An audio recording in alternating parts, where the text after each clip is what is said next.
Hello, everyone, and welcome to the Global Account, the show where we discuss political and cultural issues across the globe. From Washington, D.C., I'm Riya Sharma. In today's episode, we'll focus on an international issue with a local angle. On September 16, 2022, Mahsa Amini, then 22 years old, was arrested and murdered by Iran's morality police because of how she wore a hijab. Amini's death led to protests in Iran and across the globe. Today, I'll speak about the Women Life Freedom Movement with Negar Rezvani, a poet and refugee who fled Iran. I'll also talk with Marjan Faki, a board member of National Solidarity Group Iran, an organization hosting demonstrations in the DC area. Violence in Iran has continued since the Islamic Republic was established in 1979. Women and other minorities have suffered at the hands of revolutionary guards who enforce restrictive laws through methods that have increasingly resulted in death. Negar, can you start by explaining why raising awareness about the Women Life Freedom Movement is essential? The thing is that we have a culture for 1,000 years, for 7,000 years, that we are practicing our culture, and we have a history of that culture. So we cannot sit down and just wait and see. We are losing everything: our identity, our dignity, our human rights. And now, especially, the time is it's very sensitive for so many Iranian inside Iran, because of so many things that's happening, and it's in public, it's in it it's matter of privacy, it's matter of human rights, and we need to bring awareness to American people.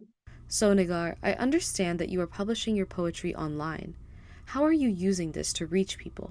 It's matter of awareness, and I think it's just matter of sharing your feeling with the word, sharing your feeling with those people who care enough to read your poetry. You might not be in my situation, of course, but in order to understand me, I need to share my emotion with you.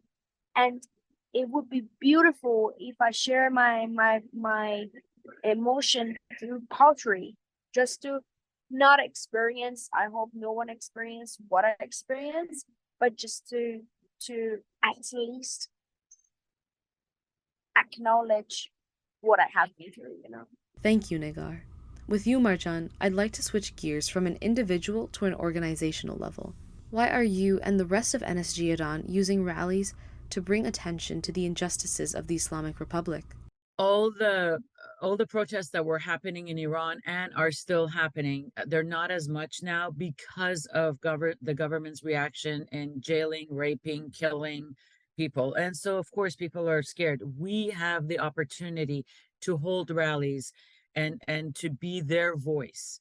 And so I think that's all we can do that are outside the country. And I think it is our responsibility to keep them going and to continue to have these rallies. So, how are ongoing demonstrations supporting this goal and message? So it's all about education. We bring various people as speakers to talk to everyone. We have open mics that if we have different individuals that want to come and express their opinions, they can, and their views, or they have an idea of a call to action. We have that. We ask that people are respectful of everyone's opinions, that there's no profanity being used, that there is, no particular person or entities being attacked other than the Iranian government. As you've mentioned, your primary goal is to destabilize the Republic by taking advantage of your location in DC.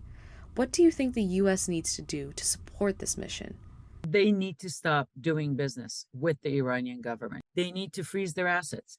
They need to call these people out. They need to um, eh, just simply not do any backdoor dealings with them.